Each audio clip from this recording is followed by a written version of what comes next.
In this world, there are beasts guided by the gods, taking on human form as prophets. And there are humans cursed by evil gods, who descend upon the mortal world to slaughter all living things. Deep in the forest, a man was tightly surrounded by a pack of wolves. They are, without question, the rulers of this forest. Unfortunately, you picked the wrong target today. To be precise, an incarnation of the black dragon god. The Wolf King, seeing its little pups were no match for this man, leapt up toward the sky, but was effortlessly restrained. No matter how it struggled, it couldn't shake off that terrifying, monstrous strength. At this moment, a human silhouette suddenly flashed through the forest. He wasn't passing by, he was running purely to stay alive. But he didn't know that he had long since become someone else's prey. The bandits looked at him and only gave a mocking smile. Move it. At night in this forest, magical beasts run rampant. Did you notice? The number of magical beasts on this road is way lower than before. No sooner had he spoken than the bearded man was stunned by the scene before him. The ground was a complete mess, and the mangled limbs were covered in terrifying bite marks. It didn't look like a fight, more like a one-sided slaughter. Just then, a bandit suddenly shouted from within the crowd. "Hey, you guys, come here. Look at this." They saw a man with pitch-black arms, slumped beside the Wolf King's corpse. Don't tell me this guy is actually the leader of the wolf pack? Or is all of this his doing? Stop talking nonsense. Could a human leave claw marks and bite marks like these? The bandit was just about to reach out and check, when he was savagely bitten by a magical beast that looked like a lizard. Don't panic when something happens. Little things like this go down with a single slash. The bald man had only just raised his arm when the whole thing was snapped in half by a brutal blow. What's going on? Agonizing pain surged through him, and the bald man let out a hoarse, guttural scream. Shut up! You dare lay a hand on my little brother? Whoever so much as thinks about touching him again will end up just like that guy. Seeing this, everyone drew their weapons and slowly closed in. This brutal fight was clearly unavoidable. Noticing his men wavering, the bearded man immediately roared, "This bastard killed Hans." But the man merely glanced at the guy on the ground and said coolly, "Relax, he'll live for a while yet. If you save him now, you can still make it in time." To the bandits, those words were nothing less than blatant provocation.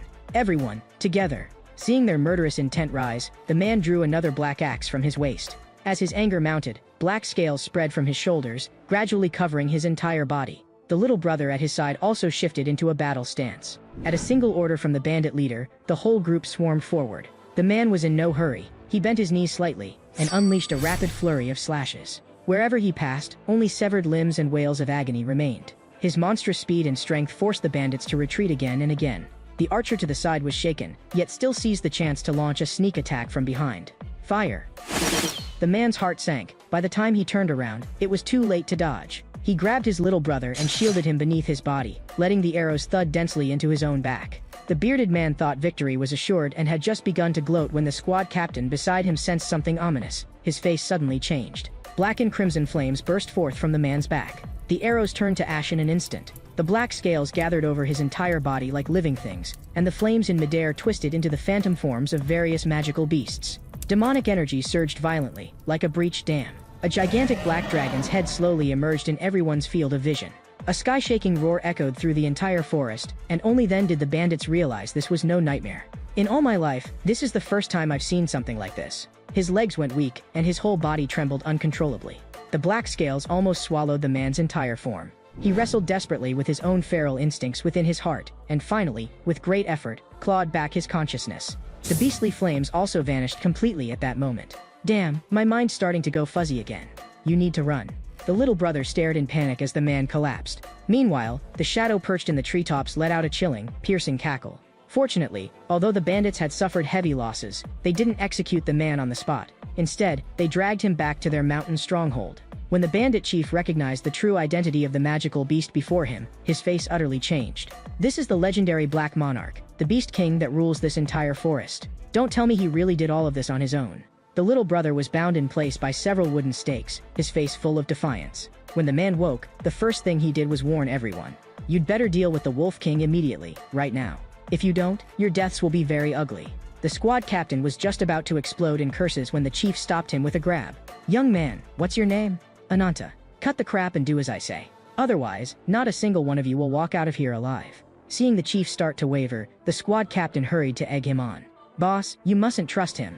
We saw him with our own eyes turn into a terrifying monster. Haven't you heard the rumor lately? They say the avatar of the demon god is roaming the continent. Wherever there are corpses, it appears to feed, and nothing grows in its wake. It's exactly the same as what we saw when we first entered the forest. This guy is definitely that demon god's incarnation in human skin. After hearing this, Ananta couldn't help but laugh. What are you laughing at? Don't think I won't lay a hand on you. By your logic, I'm the demon god's avatar and I snack on mythical creatures every night. So tell me, do you really feel safe tying me up with a few little iron chains? Struck speechless by those words, the squad captain couldn't muster a single rebuttal. The moonlight grew brighter, and a gentle breeze brushed over the Wolf King's corpse. In what should have been a pitch-black night, a strange glow began to seep out.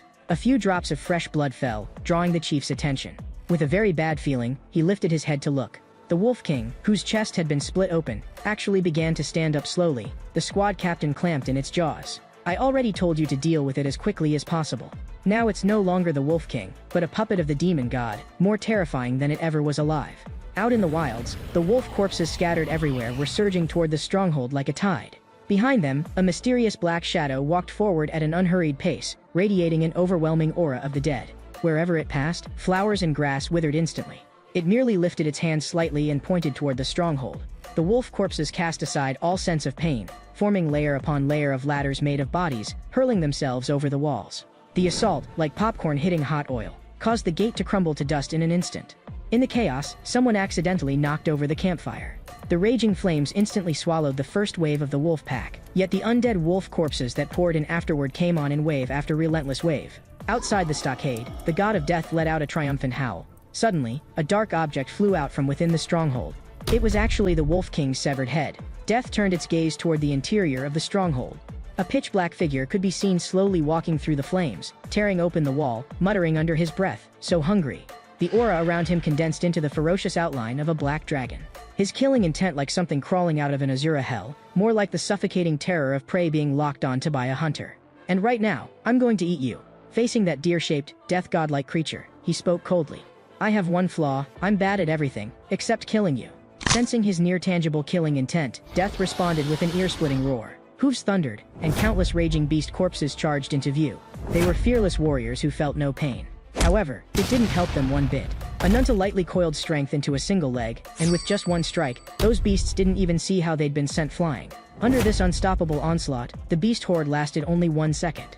Death's fury rose higher and higher, and 2 streams of deathly energy flowed from its eyes. Accompanied by an ancient incantation, its body emitted eerie cracking sounds, its size and power doubling many times over.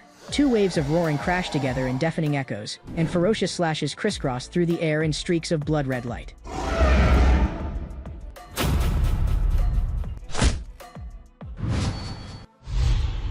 With a single heavy punch, he sent the god of death flying dozens of meters away. Ananta casually flung the death god's severed arm aside, and at that moment, the scales on his body slowly receded. The death god's mangled body was on the verge of collapse.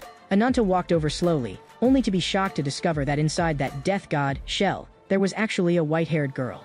Only then did Ananta finally notice that something was wrong with her. The girl's eyes were vacant, like a puppet whose soul had fled. It was obvious someone had stolen her mind. Suddenly, a bizarre figure tore through the night sky, and came to a halt in midair. It was a hawk-shaped demon. "Quite a lively day, why do you all keep lining up to throw yourselves at me?" The demon said nothing, fixing Ananta with a hard stare, its body slowly changing shape, until it became an old man. Only then did it speak. "How unbelievable. I didn't expect you to defeat my most beloved puppet. Since the moment you set foot on this continent, I've been watching you." Before he could finish, Ananta flung the white-haired girl aside with one motion. "You never shut up, chirping like a bird. Oh right, you are a bird. If you want to fight, then fight. Don't pollute my ears with your tastes and your life story." Hearing this, the demon, enraged, transformed again, summoning a bird's head and wings. "As long as I get rid of you, I'll obtain a puppet even more perfect than that deer. Rise." At his call, the people and beasts who had died earlier all stood up one after another, their corpses forcibly crammed with new souls. Ananta looked around and chuckled. "Now this is more like it, old man. That previous rubbish was no fun at all." At the demon's command, countless undead troops swarmed forward.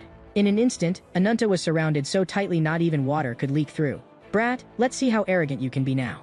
I doubt you can even use a fraction of your power anymore." The demon gathered all his strength, and smashed down a blow aimed straight at a vital point. "Old man, I thought you might at least surprise me. This is it? Open those bird eyes of yours and take a good look. Who's really the prey here?" A red light flared, and the undead army turned to dust in the blink of an eye. The sight before him scared the demon so badly he nearly pissed himself. What is this? What terrified him wasn't just the pressure Ananta released, but that black dragon head formed entirely from condensed aura. "About time to say goodnight, old man." The dragon's head opened its bloody maw and came crashing down, and in that instant the demon's body was ripped into 4 pieces. Yet that was only the beginning. What awaited him was not stomach acid, but an Azura hell forged from the wills of hundreds of magical beasts. Countless beasts gnawed madly at his soul, and while they ate, they still found time to sneer. "Welcome, new friend, to our big family." As the demon fell, clarity slowly returned to the white-haired girl's eyes. But before she could sort out what had happened, that sky-blotting demonic aura crashed down like a tidal wave, scaring her so badly her legs went weak. Ananta noticed the change in her as well. He merely turned and glanced back at her, and that look pinned the white-haired girl in place. She didn't even dare to swallow, as if the slightest movement would trigger the man's killing intent. As if something had occurred to him, Ananta asked, "Have you already broken free from the demon god's control?" The moment she heard that, her head began to throb as if it would split. From the depths of her memories, a dazzling figure of light emerged, its pure white wings so blinding she couldn't look straight at them. Hearing this, Ananta immediately grew wary. "If I'm not mistaken, you're a victim of those wings, just like I am, aren't you?" The white-haired girl was utterly confused. She had no idea what he was talking about. What he said next completely overturned her world. "Some things may be cruel for you to hear, but I have to make them clear. I am a descendant of the dragon race, and a survivor of that great extermination. And the god you worship is the true culprit behind that slaughter." The white-haired girl lowered her head, her voice trembling. "I don't understand what you're saying." A sudden wave of dizziness swept over her, and she collapsed onto the ground. "Boss, is she okay?" "She's fine. Her breathing's normal. I probably dumped too much information on her at once. She's a little overloaded." At that moment, the white-haired girl was inside her own dream. This place was both familiar and strange to her. "It's been so many years. Where did I go wrong? Why won't you let me go? Everyone treats me like some bloodthirsty monster, but I'm clearly not that kind of person." A tear slid down, and in its reflection appeared the memories she least wanted to recall. Despair, fear, and loneliness intertwined, and everything unfolding before her forced her to admit she herself had been the center of that catastrophe. Just as she was about to be completely drowned in self-doubt, a warm light suddenly shone behind her. It came so timely, and so gently warm. "That strange dream again. You sure can sleep. I thought you'd never wake up. One look at your sleeping face and I knew you were having a nightmare. Ruby, get over here. I'll leave the rest to you." A spark gathered in his mouth, and the flame he breathed out instantly devoured the piled-up remains. Those souls that had never belonged to these beasts to begin with were finally and completely set free at that moment. This way of doing things really is exactly the same as those lunatics. It's finally over. We can catch our breath. "Hey, did you forget something?" Didn't forget. I can tell you really worked hard this time." "What are you doing?" "Shut up, you trashy peddler of information." Then he pointed at the white-haired girl and snapped, "This thing is what your intel was about? And you still have the nerve to grin at me? Job's done, now hand over the gold coins." "Don't be so hasty, it really does hurt, you know." The rabbit twitched its ears and turned to the white-haired girl. "Can you tell me your name?" "My name is Nadia." Didn't expect this at all, another victim just like Ananta. "Dead rabbit, if you don't want me feeding you to Ruby." I know, you're really impatient." "Ah, we're heading out now." As the pocket watch burst into light, the ground beneath their feet began to shake violently. The next second, a large hole opened under them, and all 3 of them fell straight down through it together. Nadia was so startled by the sudden drop that she screamed, cold sweat sliding down her forehead. Are these 2 insane? Couldn't they at least give a warning first? She had just opened her eyes when the sight before her stunned her. Could this be the legendary Otherworld? "Sorry, Nadia, I'm late with my self-introduction. Shouldn't you apologize first for suddenly digging a hole? I'm the greatest information broker on this continent, a member of the Rabbit Paw family. You can call me Whitefoot. The relationship between Ananta and me is anything but ordinary. The sacred tree before us is called the White Lotus Tree. And one more thing. Please wait. Of course I'm grateful you saved me from the evil god, but why did you have to bring me to a place like this? Since you're so curious, come with me. I'll give you a satisfying answer." When Nadia asked Ananta about the winged avatar, the answer she got was, "A suspicious-tasting roast chicken sticks a feather in its ass and dares to call itself a god?" Seeing Nadia's face full of question marks, Whitefoot had to add an explanation. "The wings, like the other gods, grant power. But her power is more like a curse." Nadia stayed silent for a long time. This is the largest slave market in the Cafe City. They're fugitives and vagrants captured by slave hunters. As long as you pay enough, there's no kind of slave you can't buy here, including magical beasts so powerful they're nearly impossible to tame. Whitefoot stopped walking, and Nadia's face was full of confusion. "So why did you bring me here?" "You'll understand in a moment." Ananta kicked her square in the back, and Nadia tumbled 2.5 times across the ground. Wait, did this guy take the wrong medicine or something? She was just about to explode when she suddenly realized something was wrong. In this dark, cramped basement, there were actually that many living people tied up. They're all living sacrifices to be offered to the winged avatar. The reason that sacred tree you saw outside has grown so enormous is that it's been watered with the flesh and blood of these sacrifices. If you want to see the winged avatar, you first have to serve as bait. Nadia never imagined that the man who had just saved her would, in the blink of an eye, sell her out completely. Leave this woman to you to watch. I'm heading to the arena. Seeing Ananta turn to leave, Nadia couldn't help raising her voice. Wait, answer me one question. All these people locked up here, were they all captured by you? So what if they were? This way, you can get what you wanted and meet the winged avatar. Are you even human? You'll stoop to anything to get what you want? These humans who are weaker than you are all innocent. Don't you feel even a little guilty? Ananta merely looked at her quietly, said nothing, and turned his head and left. So this guy thinks as long as he doesn't get his own hands dirty, he can just do whatever he wants? But Whitefoot's words almost broke through her defenses. Don't forget, these people in cages were originally meant to be offered to the avatar of the god you worship. If you think about what would have happened to them, I almost feel like crying myself. You vile rabbit. I just love the look on your face when you hate me but can't kill me. Also, drop the innocent act. Until just now, you were still under the control of the demon god. Compared to the ones you personally killed, these people are just a tiny fraction. Even if it wasn't your intention, you can't escape responsibility. Ananta and I both understand how you feel, because we share a common enemy. The White Lotus Temple, where the winged avatar resides, is at the top of the sacred tree. Only those who offer tribute to the temple are qualified to receive a ticket into the arena. The victor not only gains the blessing of the White Lotus tree, but also, as a guardian of the avatar, receives an even more vicious power from the avatar. What on earth did Ananta go through? I can't explain the details clearly either. But one thing is certain, he's not only a descendant of the Black Dragon, he's the embodiment of vengeance who survived the annihilation of his race. At this point, he may already have surpassed that lord.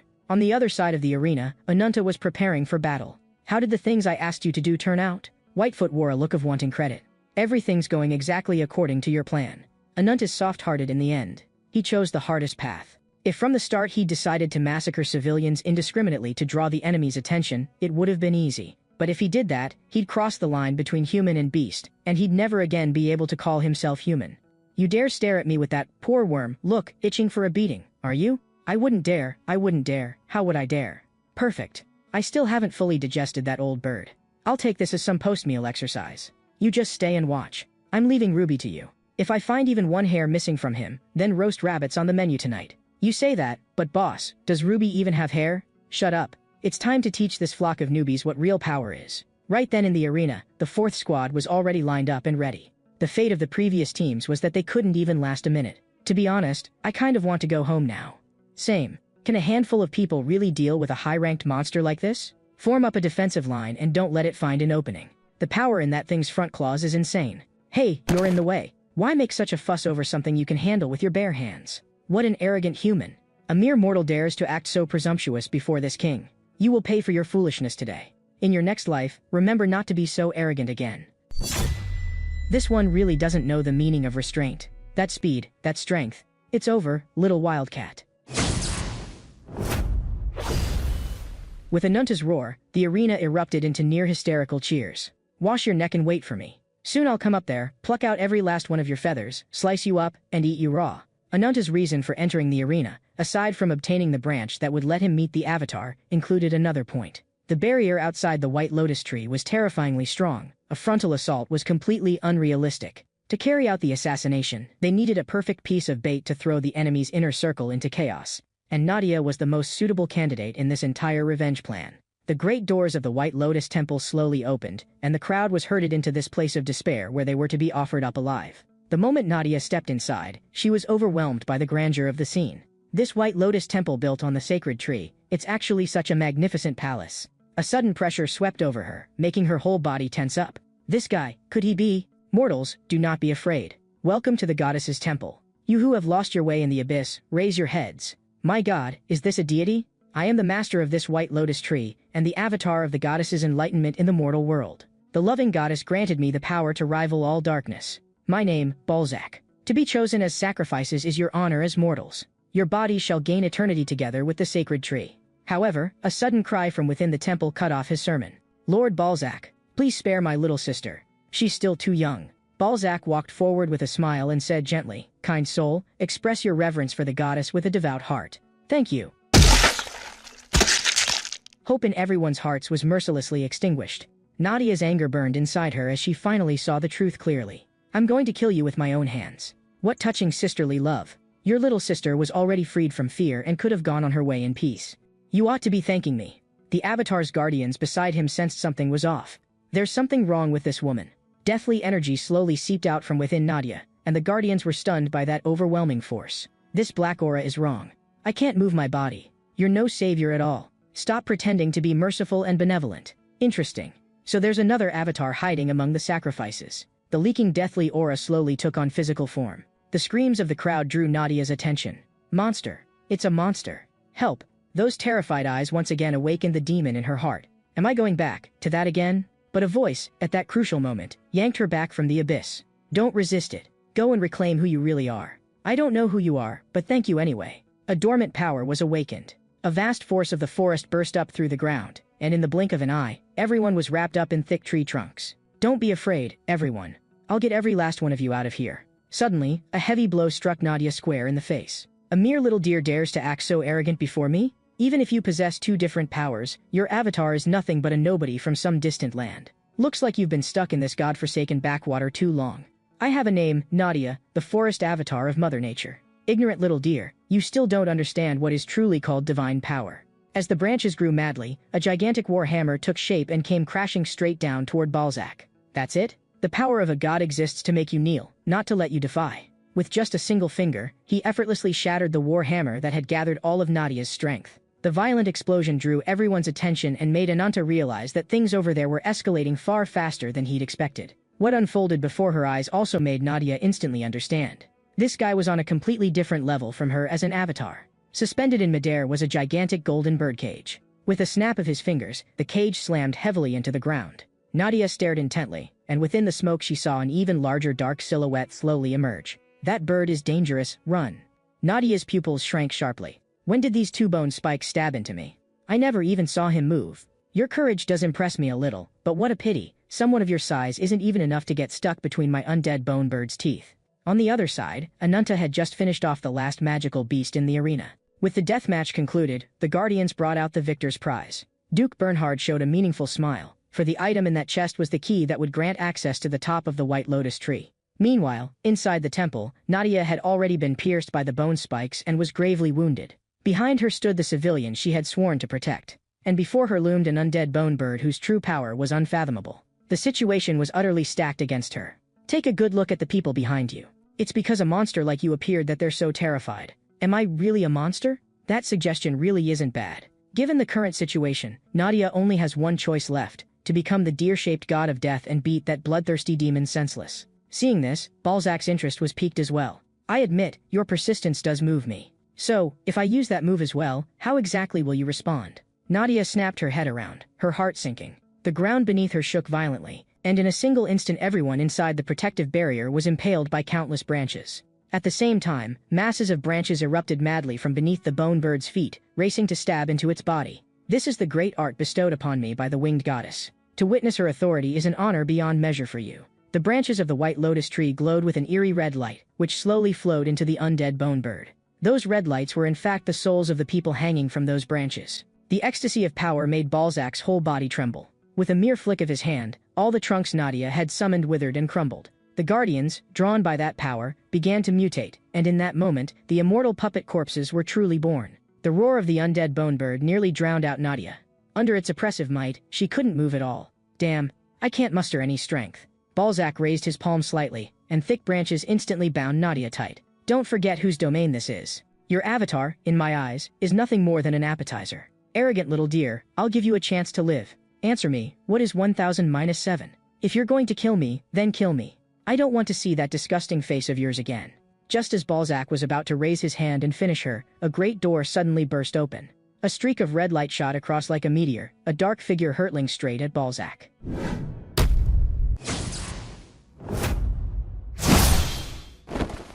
Ananta stepped into the temple and saw Nadia collapse to the side as well, and couldn't suppress the smile tugging at his lips. You two look like you're having a great time. Balzac's eyes instantly locked onto the White Lotus branch in his hand. This guy, he actually used the arena's rules to get up here and assassinate me? He turned to look outside the hall. The temple grounds were already a complete ruin. After seeing Balzac's face clearly, Ananta couldn't help but frown. Hey, I told you to go find the winged avatar. You ran over here to play with some bird? That line left Nadia completely dumbfounded. "You little brat, shut your filthy mouth. You dare insult the great winged avatar? I'll rip your mouth apart and tear out that foul tongue of yours." So that's how it is. Nadia, there's something you need to understand. This stupid chicken in front of you is not the winged avatar at all. Meanwhile, outside the temple, Bernhard one-shot the Guardian with a single slash, and the melee between both sides escalated into total chaos. "Brothers, with me. Leave no survivors." The commotion outside finally drew the attention of the three inside the hall. The first thing Bernhard saw upon stepping into the temple was the staircase leading upward, strewn with the severed limbs of Guardians. Back in the hall, the three faced off, the clash ready to explode at any second. After hearing Ananta's words, Nadia's face was filled with disbelief. So all this time, he was a fake? Isn't that obvious? The goddess gave him that grandiose name to match the 3 pairs of white wings of the true avatar. But this thing in front of us can't even grow a proper single pair of wings. How's that any different from a chicken? You've made me laugh this hard. I really ought to give you a proper reward. Balzac's face changed dramatically when he heard this. He actually knows that much about the winged avatar? At his command, the mutated guardians hurled themselves at Ananta all at once. Ananta's hands turned into dragon claws, and with a casual sweep he sliced the sacred tree cleanly in half. Freed at last from Balzac's bindings, Nadia once again thanked Ananta. "Save it. Leave the rest to me. Go wherever you want." Only then did Nadia notice a faint stirring within the dead wood, and, ignoring her own safety, she rushed toward the 2 unconscious children. Sensing danger, Ananta shouted at once, "Get back!" The Guardians seized the chance to close in, only for their heads to be smacked flying by a single palm strike from Ananta. As power built bit by bit in Balzac's mouth, countless bone spikes poured down like a torrential rain, swallowing Ananta completely in an instant. Nadia shielded the 2 children with all her strength, allowing the branches to stab madly around her. As the dust slowly settled, a massive black figure slowly raised its head into view, Ananta in his black dragon form. Before the headless bone bird could even react, the black shadow was already in its face. Ananta slammed into it like a cannonball.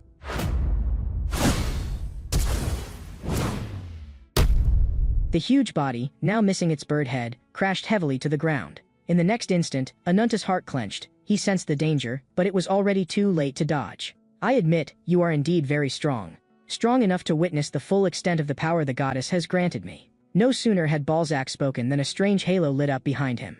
His talon foot pointed at Ananta on the ground. "Damn, this guy is about to dare to come near me with that filthy mouth, and you are blaspheming the gods."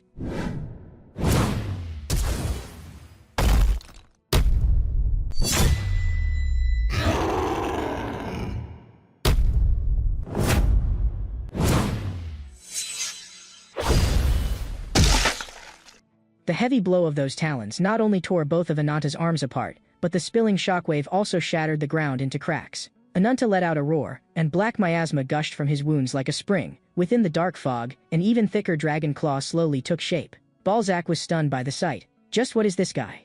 Ananta gathered the fury of his severed arms into his palm, and with a sudden swing, blood-red energy shot out along with the slash. Balzac hurriedly raised the sacred tree as a shield, yet still ended up decapitated, his head and body cut apart. The tearing pain wrenched a scream from him, and the illusion of his form completely collapsed in that moment. Seeing this, cold sweat ran down Nadia's back. Thankfully, Ananta actually held back when he attacked me before. Ananta was just about to step forward and finish him off when, to his surprise, the headless undead bone bird slowly began to rise again. This time the impact was like a meteor strike. Ananta twisted and dove aside at the last instant, barely dodging it. He got to his feet and looked back, only to see, deep in the mist, an even more terrifying shadow slowly revealing itself. Snapping back to his senses, Ananta leapt again. An even fiercer clash was about to begin. At the same time, the sky split open with a strange rift, and a godlike black silhouette slowly descended. The pressure it radiated made it almost impossible to breathe, and its destination was the temple atop the white lotus tree. As Ananta and Balzac clashed once more, in the blink of an eye Ananta burst into motion, and with a single claw pierced straight through Balzac's chest. Though gravely wounded, Balzac refused to miss this once-in-a-lifetime opportunity. He suddenly thrust a taloned foot upward to point, and the spot where Ananta was about to land was instantly bound tight by the sacred tree's branches. "Weren't you good at running? Try running again now."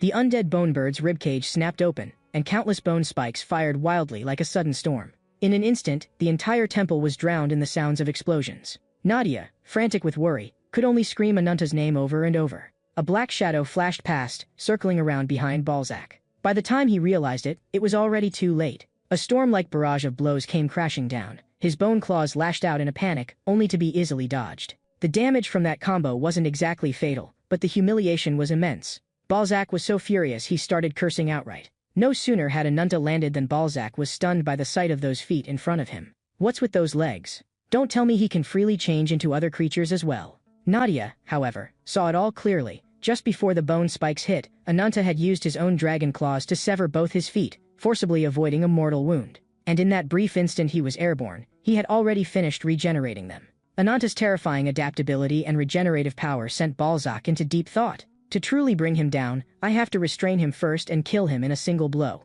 I can't give him any chance to recover.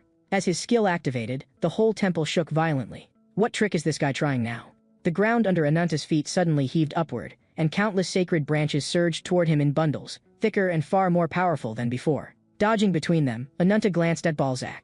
The white lotus tree is feeding him power nonstop. Even the damage I just dealt has been completely healed. If this drags on, it'll only get worse for me. The tremors running through the temple set the entire white lotus tree swaying. And that was exactly what Ananta had been waiting to see. He focused his strength into his legs, then exploded upward in a leap straight for the ceiling. His move left both of them stunned for a second. He actually gave up the terrain advantage he had on the ground? Ananta's fist crashed into the temple's vaulted ceiling. You've got to be kidding me, is this guy brain damaged? He came up here just to tear my house down. As rubble rained down, Ananta lost his footing, turning into a sitting duck in midair. Balzac laughed wildly as he closed in. Now your hands and feet are both useless. Do you really think you can still kill me? While Balzac advanced step by step, Ananta only drawled out a question. Up to now, how many people have you killed in total? The question made Balzac chuckle. What chicken keeps count of how many grains of rice it's eaten?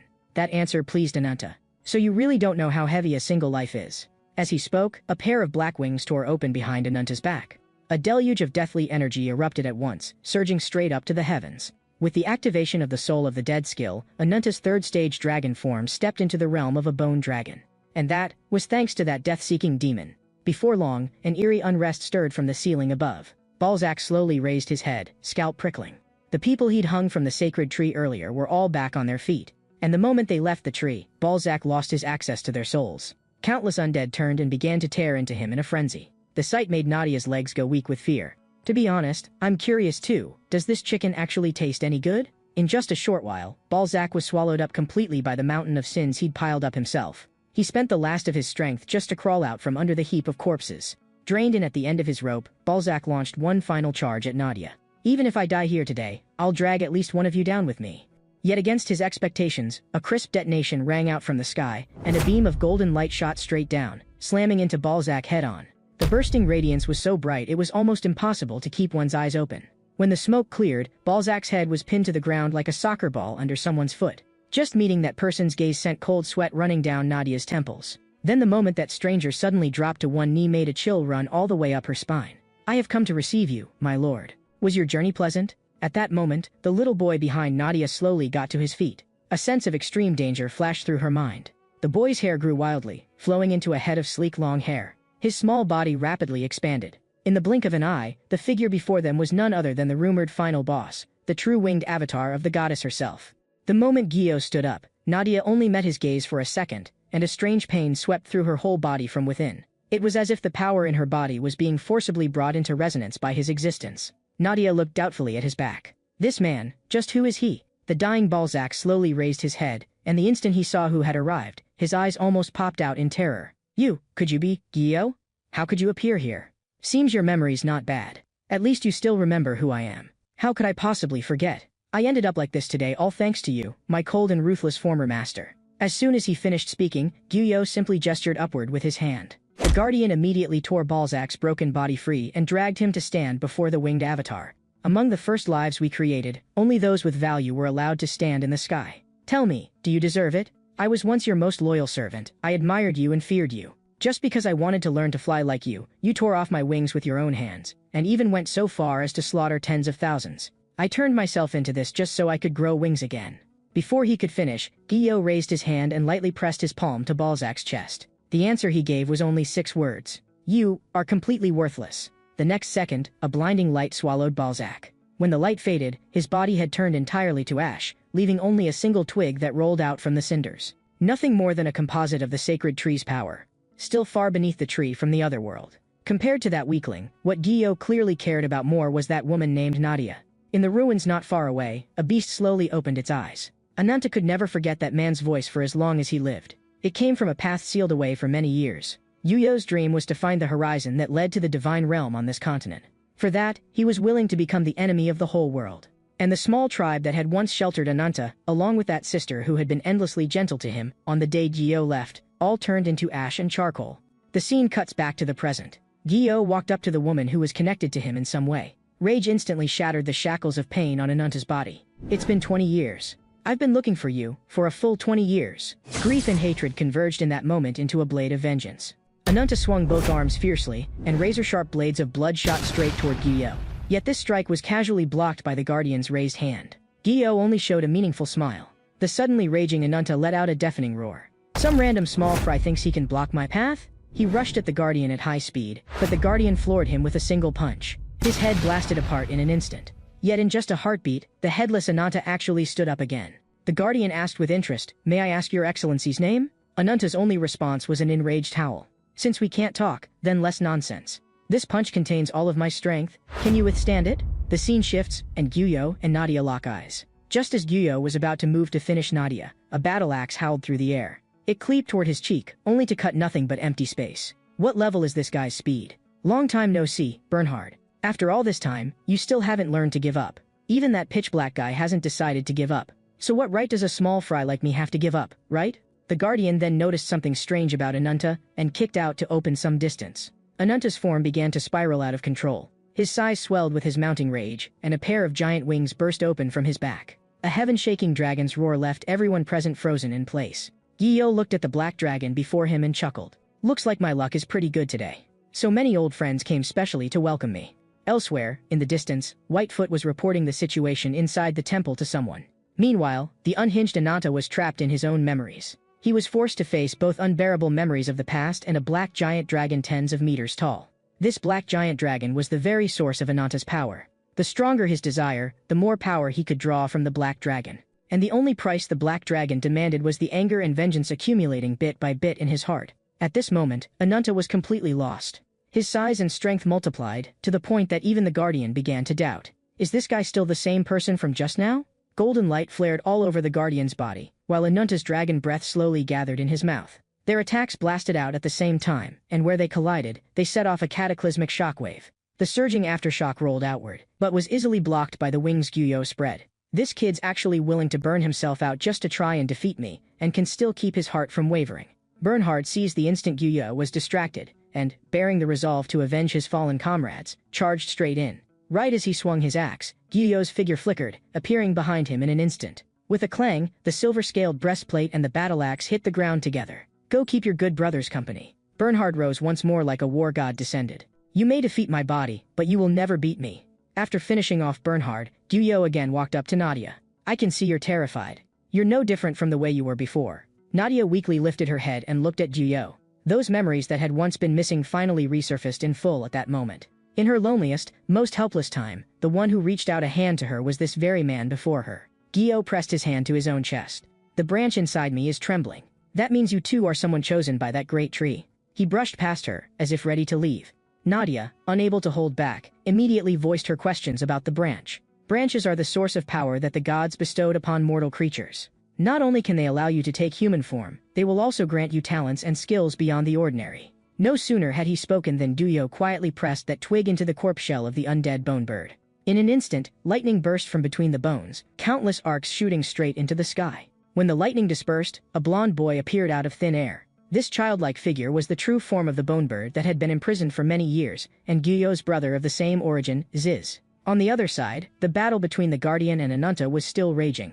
Ananta's giant dragon claws slammed down once more, and after the clash, the Guardian's advantage was already gone without a trace. In the face of third stage Ananta, he was like a toy. Just as he was struggling to think of a countermeasure, Ananta suddenly spread both wings. With a light beat, the entire giant dragon shot through the temple roof like a cannonball. He soared straight into the sky and kicked up a storm of dust. Ziz watched the scene, a hint of worry flashing across his face. Gyo only raised his hand and gently ruffled his hair. "Don't be afraid." That warmth slowly soothed his unease. At this moment, high in the air, Ananta was beginning to gather energy. In just a moment, his ultimate strike containing all his power, celestial fire, took shape. With a sudden flap of his wings, that massive fireball tore through the sky straight toward the temple. Facing this crushing blast of annihilating fire from above, Gyo only slowly raised his palm. "You dare look down on us with something like this?" Let me tell you, there's long since no place in this sky for your dragon kind. Light flared as it crashed into celestial fire, piercing through the flames at near light speed. At such a terrifying speed, Ananta had no time to dodge. The force of the blow shattered the layers of clouds directly. Watching from afar, Ruby was almost sobbing as it called out to Ananta. This is Whitefoot, reporting the battle situation. We can now confirm the location of the winged avatar. After this battle, the White Lotus Divine Tree has been utterly destroyed. Granted, that is indeed thanks to him using borrowed strength, which is a bit underhanded. But our only trump card, Avatar of Vengeance, Black Dragon Ananta, has been defeated. A long time ago, in the wilderness of a mysterious land, the stars of speed and thrill were a lizard being relentlessly chased by 5 hounds. Boss, we've been following you for 3 days and we're starving. We haven't even had a bite of crap. Can you give me this hot lizard? Get lost. First come first served, understand? Suddenly, an axe flew in from who knows where, nailing one of the hounds in the head. With a shout of "fall back," Ananta's dashing figure appeared before Ruby for the first time. With one swing of the axe, he killed the lead hound. Looking at the imposing Ananta in front of them, and their boss lying motionless on the ground, the remaining 2 hounds had no choice but to turn and flee. Ananta snorted proudly. Piece of cake. In Ruby's eyes, at that moment he was a big shot 2 meters tall. It was noon, and 1 man, 1 lizard, and 1 dog were resting in the shade behind a giant rock. Ruby wagged its tail like crazy to curry favor, and though Ananta knew exactly what he was up to, he pretended not to see. "Hey, little guy, why do you keep following me?" Ruby said nothing, just kept nodding and wagging its tail. "You look all skin and bones, must taste terrible." In one sentence, he provoked Ruby into biting him. "You little punk asking for a beating?" Ruby, however, had a deadly serious look, and then actually spat out a ball of fire. "Aren't you a lizard? Why can a lizard breathe fire? Don't tell me, you're a dragon? Back then, you couldn't be bothered with me. Now, you're not worthy of me." Just as he finished speaking, the ground suddenly began to shake violently. Ananta's heart tightened, and he turned to look at the big rock they were using for shade. A colossal behemoth that blotted out the sky slowly stuck its head out. "So you're the brat who lit the fire on my backside just now?" Ananta ran flat out, with an enraged rhino on his tail. A few steps ahead was the cliff-edge desert. At the last possible moment, he leapt. Jumping off this cliff really does make your legs go numb. To top it off, there was even a stranger sitting in the desert. But Ananta had no time to think. The rock-armored rhino's relentless pursuit was something everyone on this wasteland knew about. "If you've got that much energy, then I'll properly play with you. Let me show you what the true power of a black dragon descendant is." No sooner had he spoken than that figure suddenly appeared behind Ananta. When did he move there? The moment he took off his cloak, the young Gyo appeared before Ananta for the first time.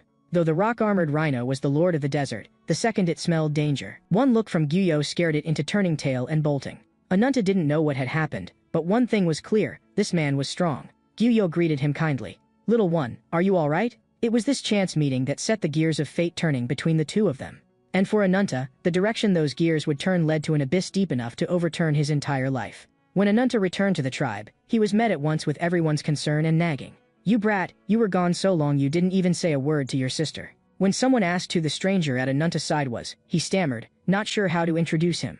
A familiar voice came from behind, his sister's stern tone and familiar nagging.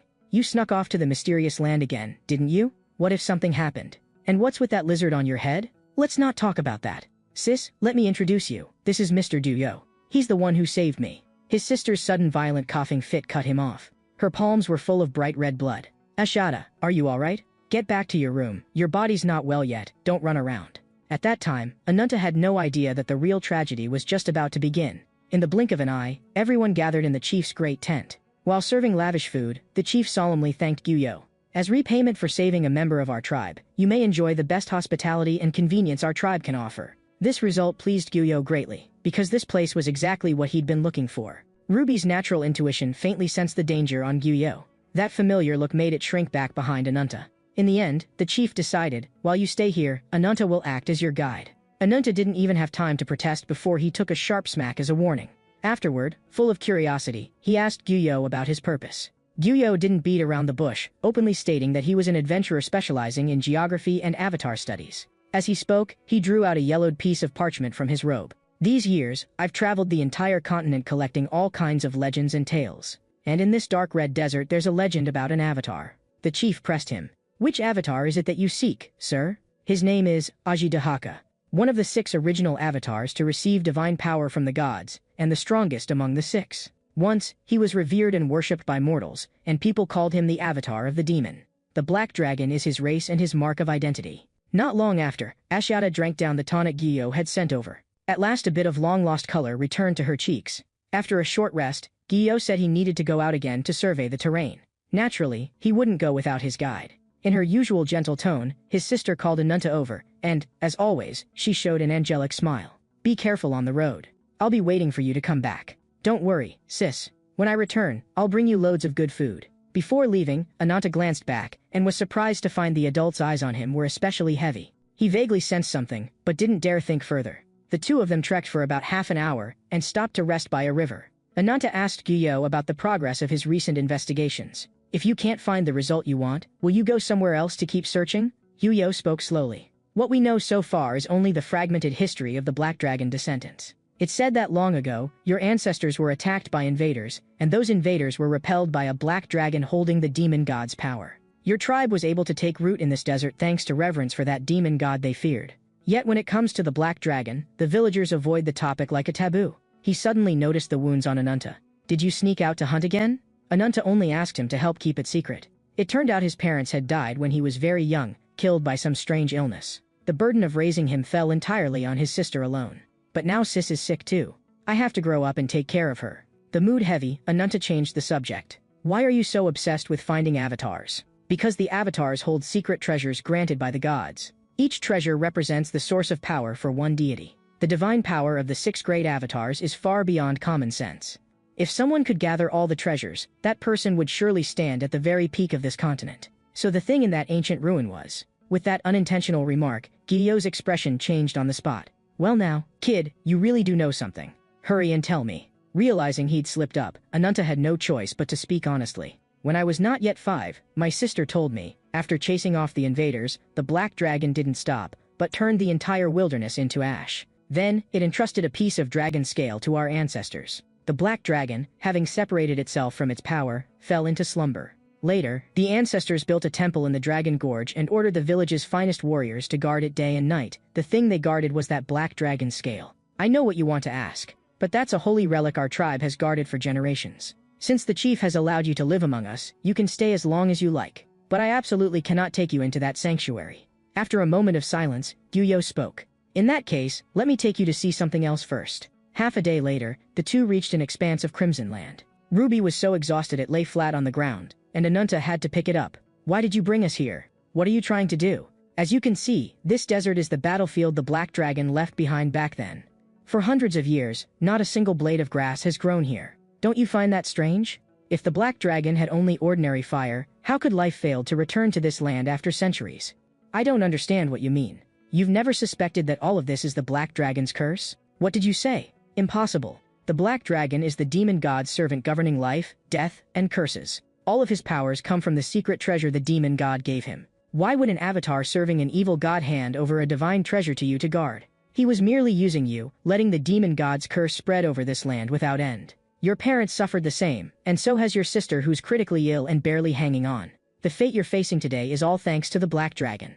And that dragon scale in your dragon gorge is the key to breaking the curse." Seeing that Ananta was wavering, Gyo took a glowing flower from his pack. "All you need to do is place the divine tree on that dragon scale, and the black dragon's curse will be broken." "You're asking me to break the village's rules? Child, I'm only giving you a choice. How you choose is up to you." In the end, Ananta let Gyo talk him around and led him to the temple. When the guards at the gate saw a stranger, they immediately took up attack stances. But how could ordinary mortals possibly be a match for Gyo? In just a single exchange, one guard was sent flying by a kick from Gyo. The other guard was momentarily distracted, and was knocked out cold with a punch from Gyo.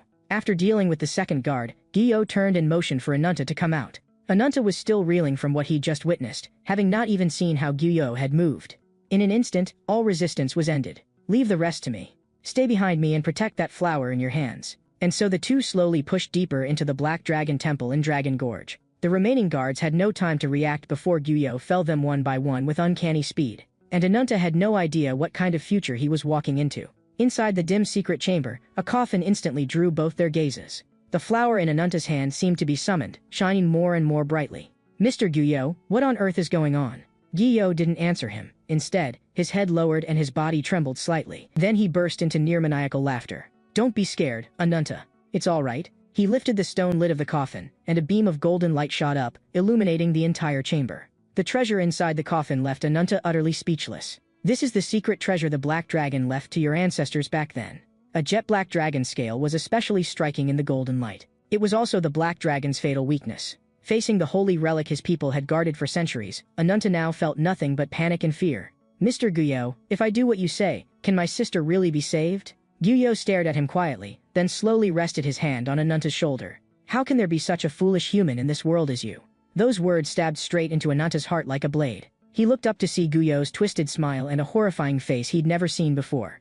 Guyo grabbed Ananta, slamming him against the stone coffin. No matter how he begged or cried out, it was all in vain. The moment the flower touched the dragon scale, golden light exploded.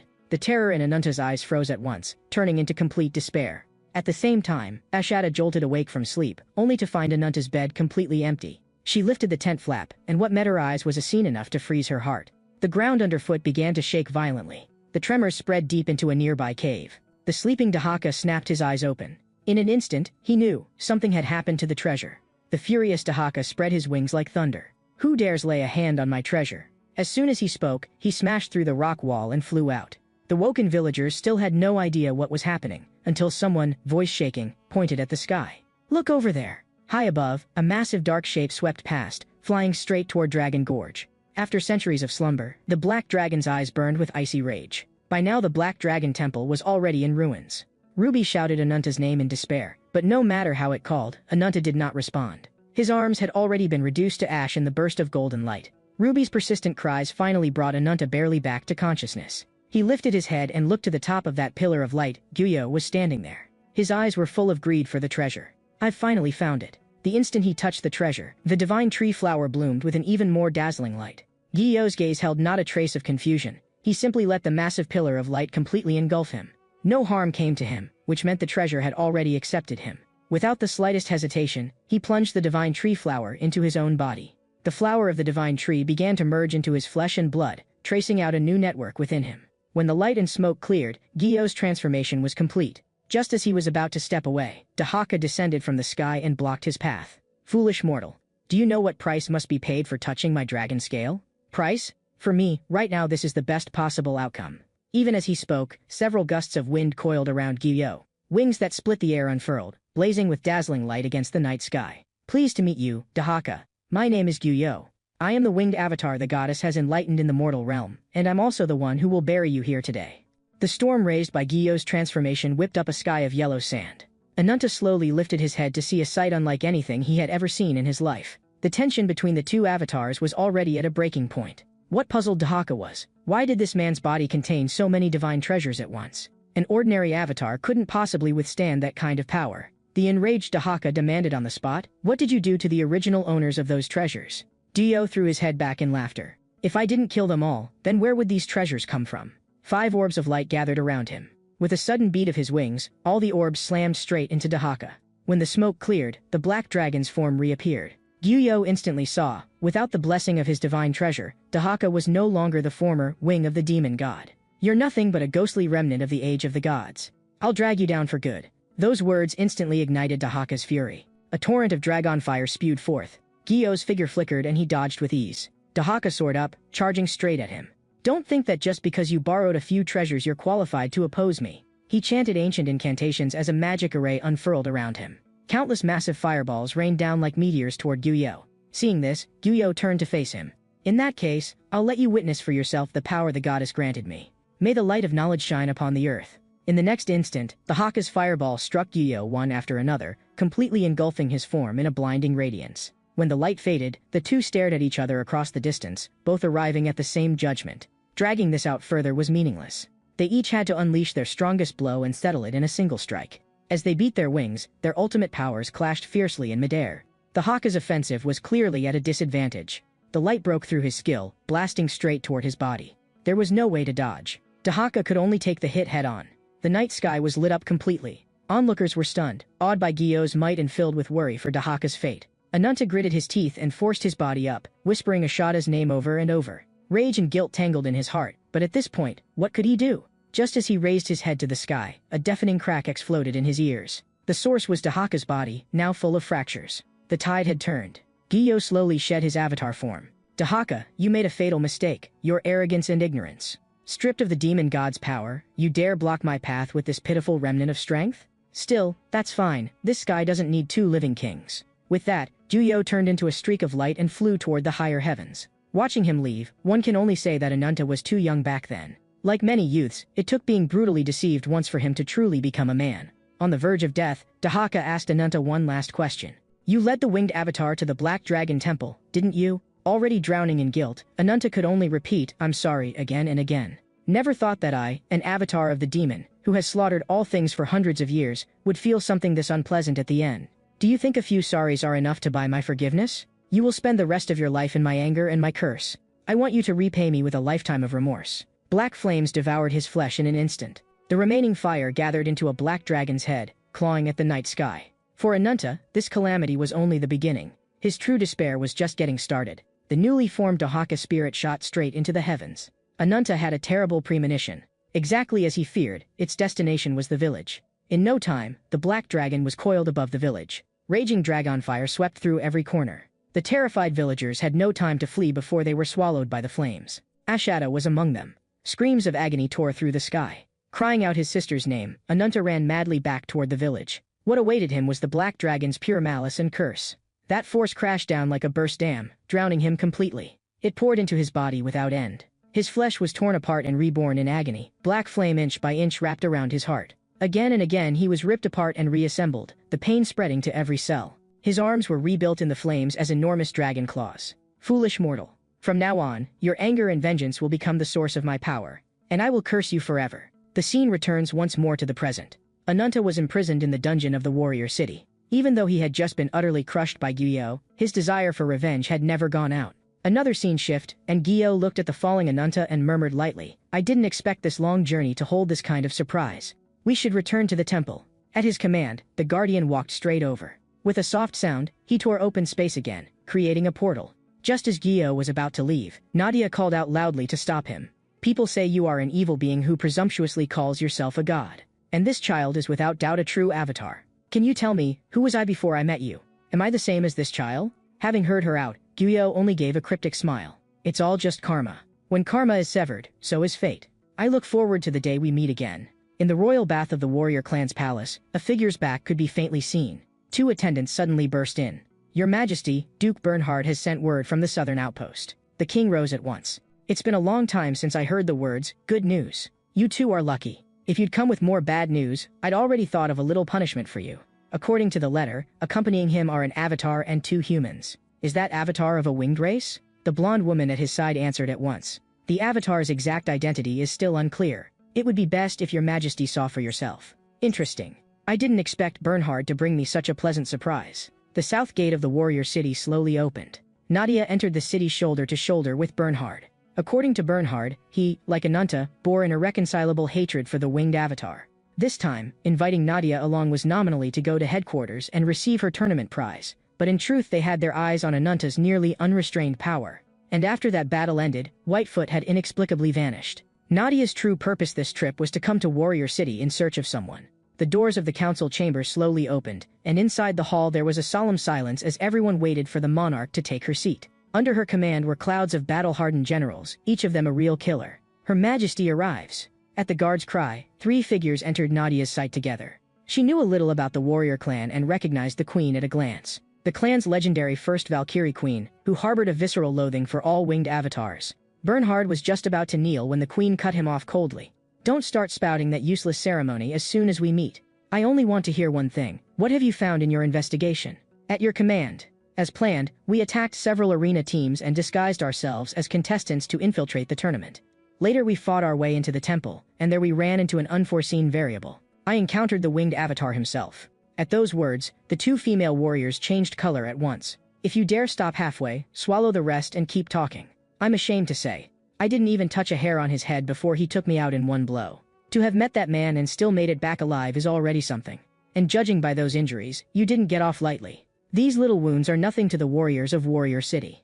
I won't shrink back because of one defeat. One day, I'll wring his neck personally. Hearing this, the queen's lips curled slightly, as expected of my warrior. And who is this at your side? Apologies, I almost forgot to introduce her. This is Nadia, Avatar of Nature. She shares our goal, and from now on will act as an ally, using her power to support our plans. If she hadn't stepped in to save me, I'd already be with the late king. The queen turned to the blonde woman to ask about the accompanying guests. Your Majesty, there are 2 in total, 1 barbarian and 1 little girl. The girl's lodging has already been arranged. As for the barbarian, due to his severe wounds he has yet to regain consciousness and remains in a coma. Well done. I'll see that you're duly rewarded. The queen strode up to Nadia. Nadia, welcome to Warrior City. My name is Lagartha. Thank you very much for helping my clan's warriors. Nadia nodded in greeting. It was only a small effort. Now that we're allies, you should tell me the real reason you asked me here. She truthfully revealed the secret of the branch within her. At the mention of the branch, Lagartha's gaze instantly sharpened. At that moment, a sharp voice cut in from the side. Your Majesty, there's no need to listen to this woman feign misery. From the moment she stepped through that door, I couldn't stand the stench of the winged avatar on her. You admitted it yourself. You've got one of his branches in your body. Lagartha's face darkened. Nadia, is that true? It is. Ever since I met the winged avatar, the branch in me has been trembling nonstop. But it's precisely because I don't understand it that I came to you for help. Lagartha then asked Bernhard if he had already told Nadia about the offshoot. Bernhard denied it at once. If this girl is the one Guillaume's been searching for all along, then for us it's a once-in-a-lifetime opportunity. An emergency report from the guards cut the conversation short. Lagartha snapped, this is the Royal Council chamber, not a tavern for you to shout in. 1,000 apologies, Your Majesty, but this truly is an emergency. In the slums nearest the royal city, an unknown monster has appeared and is attacking everyone. Time rewinds to not long before. Ananta slowly woke from his coma to find himself lying in a completely unfamiliar place. Beside him crouched a little girl with rabbit ears. He had no time to think about why he was here. Only one thought filled his mind, to find Guillaume and take his revenge. Reality quickly gave him the answer. His body was far from recovered. A mouthful of blood surged up his throat, spraying from his mouth. The next moment, drained of strength, he collapsed to the floor. The rabbit-eared girl went pale with fright and spun around to dash out of the room for help. Cut to another scene. Ananta staggered out into the street, and everyone around eyed him with weariness, even hostility. He himself was completely at a loss. He had no idea what this place was. There was no sky overhead. His view was walled in by stone and vaulted ceilings. Was this a city built underground? At that moment, several people came up and blocked his way. Judging by your looks, you're not from the slums. By the rules, we have to arrest you. Resist and we kill you on the spot. Ananta sighed lightly. In that case, you can try. Just then, a man brushed past him, seemingly talking to himself. Has anyone seen my little one? Ananta's gaze stopped on the tattoo on the back of the man's hand. That pattern reminded him of something someone had once told him. Remember this symbol. It will help you find the winged avatar. Ananta reached out, wanting to stop the man. In the next instant, steel flashed. A cold blade sliced the air and came straight at his face. Fortunately, he reacted fast and just barely twisted aside to dodge the sudden strike. Sorry, the man said coolly. I hate people touching me from behind the most. Sorry, Ananta's tone was just as icy, but I hate people pointing blades at me most of all. The terrifying power he suddenly unleashed startled the man, and his body sank as he instantly retreated to create distance. Interesting. He evaluated inwardly. He looks like a man on the verge of death, so why does he radiate such murderous pressure? Ananta lifted a hand and pointed at the tattoo. I recognize the pattern on your hand. Tell me, what's your relationship to the winged avatar? He received no answer. What greeted him was an even fiercer assault. I'm under no obligation to answer your questions. You want to know? Beat me first. Then, the man gathered strength and slashed at Ananta. He thought he could end the fight easily, but when the dust settled he was utterly stunned. At the last second, Ananta had manifested dragon claws. The wounds that sword aura left on the dragon claws began to heal at a speed visible to the naked eye. The captain immediately ordered his men to hurry and asked the palace for reinforcements. The power in those hands of yours is indeed rare. But at this level, you're still far from qualified to meet the winged avatar. The instant he heard the word winged, Ananta snapped. The man raised his sword to block but was sent flying by a single palm strike. The force behind that was insane.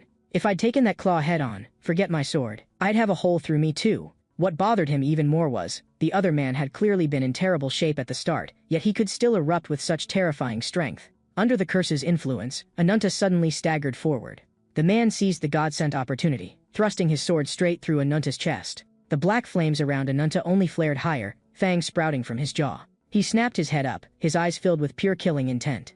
A chill ran down the man's spine, and he yanked his sword free and leapt back. The next second, Ananta's roar shook the entire underground city. Bones cracked audibly all over him, and flames tore his skin, wrapping him completely. His body grew bit by bit amid the torture. Everyone around shuddered at the horrifying spectacle. With a soul-tearing roar, Ananta's body sprouted spikes all over, and a ground dragon tens of meters long took shape with a crash. He actually had another trump card hidden.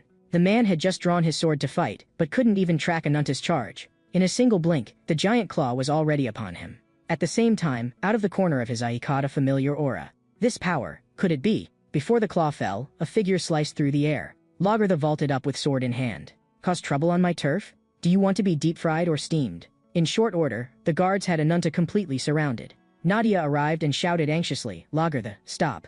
He's not our enemy. This monster has already endangered my people. No matter who he is, there's no way I'm letting him go today. Then Ananta's eyes shifted subtly. The giant dragon claw suddenly swept sideways, leaving Lagertha completely baffled. What the hell is this guy doing? The next scene made everyone break into a cold sweat. Ananta drove his claw deep into his own neck. With both claws exerting force, he ripped his dragon head in half. The huge body collapsed. While everyone else was still paralyzed with fear, Nadia knew Ananta had only done this for one reason. He would rather destroy himself than be controlled any longer by the black dragon's curse. Looking at the man who fought the curse with his own body and will, even Lagertha couldn't help but feel a trace of respect. Soon after, an emergency meeting was convened in the royal council chamber. Right now, Ananta is locked in the dungeon.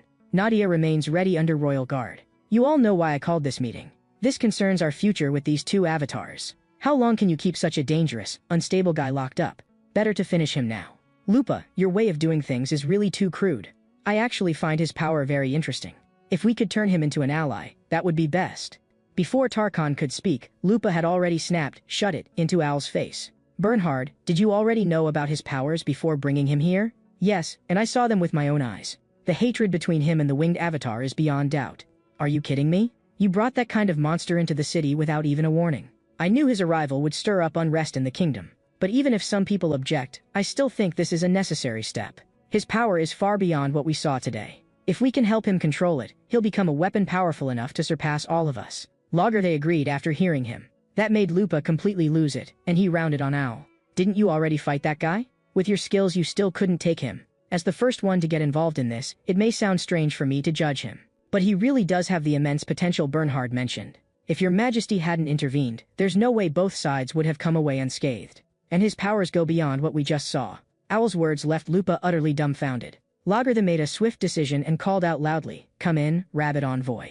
At the queen's summons, a familiar figure stepped into the chamber. "Long time no see, everyone. Miss me." The scene cuts to the dungeon of Warrior City. To prevent Ananta from rampaging again, they had him bound tight with heavy chains. The door suddenly swung open, and the clear clack of high heels echoed in the corridor.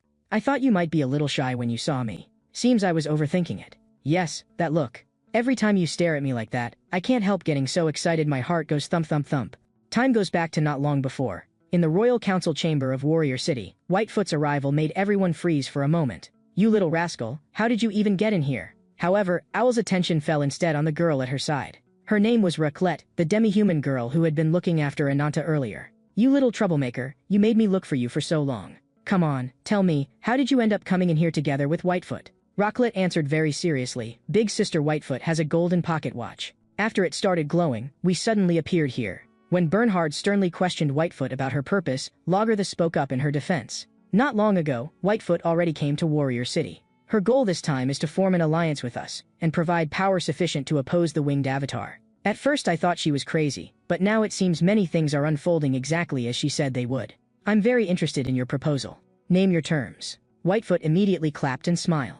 "My family hopes to secure long-term cooperation with Warrior City. In return, you'll not only gain intel on the winged avatar, you'll also receive combat support from the Avatar of Vengeance." No sooner had she finished speaking than the aura behind her tightened sharply. It made Whitefoot's hair stand on end in fright. "It's over, this time I really might die right here." Everyone turned toward the source of the voice. From the passage behind Whitefoot, someone slowly walked out. "Good job, Whitefoot. You sell me off like merchandise the moment my back is turned?" As Raclette turned around, Ruby, who had been listless and sickly, immediately sprang back to full health the instant he saw the newcomer. Crying as he shouted, "Big bro," he bolted straight over. "There's no need for talk of cooperation. The winged avatar must be dealt with by my own hands. Wasn't this guy supposed to be locked up?" Lupa's claws instantly manifested, ready to leap at any moment. She didn't yet know that all the guards watching Ananta had already fallen under Blackfoot's sway. "Your Majesty, give the order. I can't wait to tear this guy into pieces." "Calm down, Lupa. I want to hear about him first, then decide." The reason Lagertha cared so much about Ananta was precisely because of the dense scars all over his body. Scars are a warrior's metals, and within Ananta, she could clearly feel a near-maniacal life force. Among all the avatars she had met, there wasn't a single one who could compare. Whitefoot, a bit embarrassed, introduced him to everyone. This is my clan's secret weapon, the Avatar of Vengeance, Ananta. In the next second, a big hand grabbed her by the head. When did I become your personal property? Have I gone too long without hitting you, so your skin's gotten itchy again? No, how could you be my property? I wouldn't dare. Before she could finish, because his body still hadn't fully recovered, Ananta's weight shifted and he toppled forward. Blackfoot caught him around the waist and kept him steady. The feel of these arms, truly mouth-watering. Ananta knew very well that once he met this woman's gaze, he would most likely fall under the charm of those crimson eyes again. Seeing this, Blackfoot immediately teased, "You don't look very happy. How about I keep you company instead?" After being toyed with by these two women, Ananta's temper flared up in a flash, and his grip on Whitefoot's head tightened again. Can this guy really beat the winged avatar? Lujertha's sudden remark cut through the ruckus between the two. At that moment Whitefoot felt nothing but gratitude toward Lagertha. We may not know your past, but we understand very well how you feel about revenge. As you can see, everyone here shares the same goal, to destroy the winged avatar at any cost.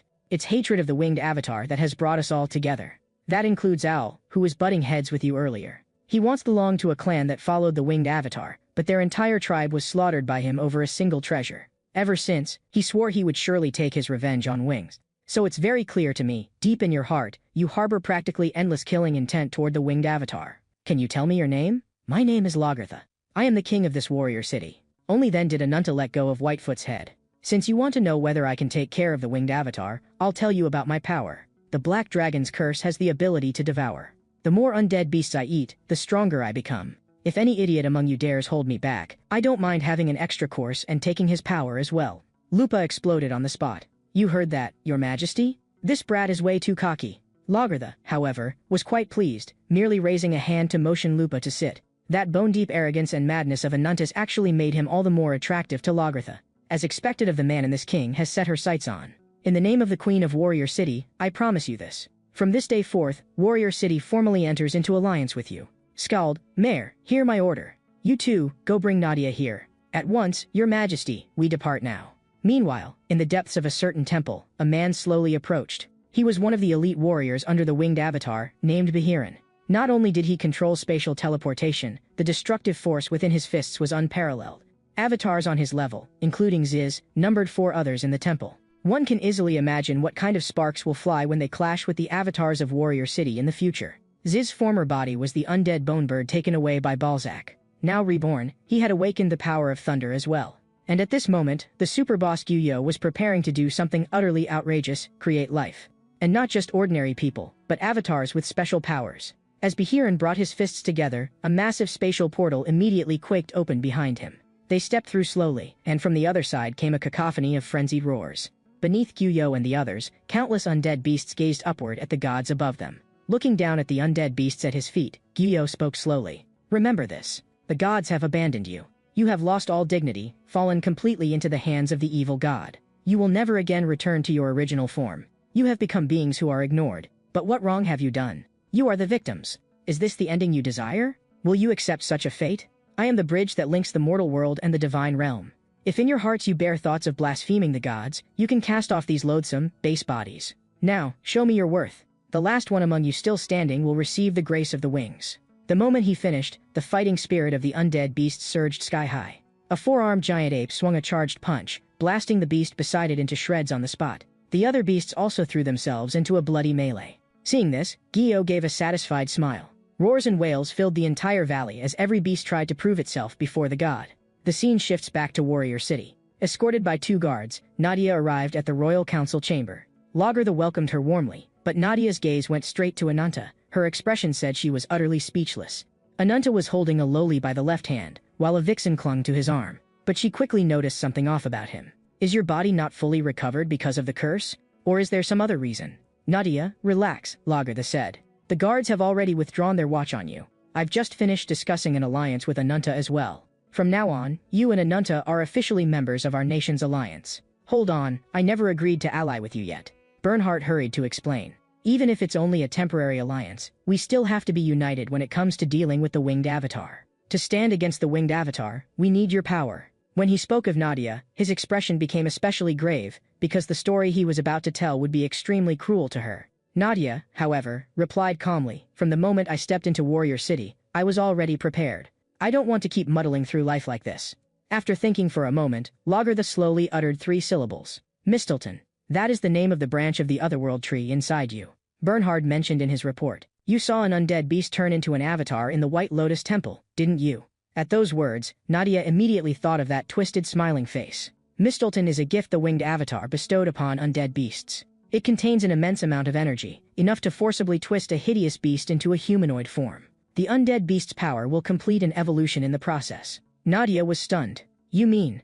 Bernhard nodded solemnly. That's right. The reason you possess your current power is entirely due to the influence of the winged avatar. And your original form was very likely also some kind of undead beast. After hearing this, Nadia was at a loss and asked in confusion, if the winged avatar has power on par with the gods, why would he use it on undead beasts? Why not simply grant it directly to his avatars? Lagertha gave the answer. Because Mistleton's power is far from limited to that. It can not only turn undead beasts into humanoid forms, it can also do the reverse, turn avatars into undead-type beasts. At this point, Lagertha began to tell the story of the day she personally witnessed her homeland's destruction. After Wing descended, everyone still alive had no choice but to flee. Gravely injured, I was carried onto a boat and, from the receding sea, watched my homeland swallowed by flames and black mist. Then what happened next is something I will never forget. An avatar with 6 wings slowly descended above the royal city. He scattered radiance like starlight, which fell upon every corner of the land.